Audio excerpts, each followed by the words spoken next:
ውድድሩ በጣም ከባድ ውድድር ነበር። በጣም ጠንካራ ውድድር ነው የነበረው።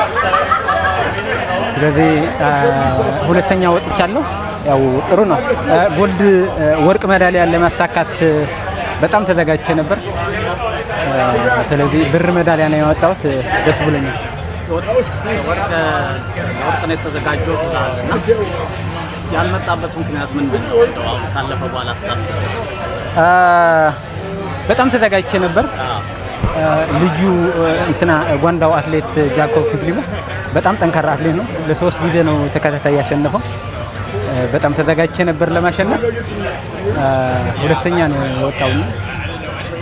ውድድር ስለሆነ ያው ደስ ብሎኛል። ኮርሱ ትንሽ ጭቃ ነበረ፣ አሸዋም ነበረው። ስለዚህ ፈታኝ ውድድር ነበር በጣም። የትኛው በጣም ፈተነ? አሸዋ ወደ ኋላ ያዳልጣል እና አሸዋ በጣም ከባድ ነበር። ከዚህ በኋላ ወዴት ነው?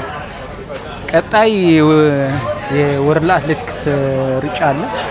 እዛ ላይ ይዘጋጃለሁ። ከዛ ወደ ወርልድ ሻምፒዮን ቀጣይ ይዘጋጃል። ዳይመንድ ሊጎች ላይ ነው ወይስ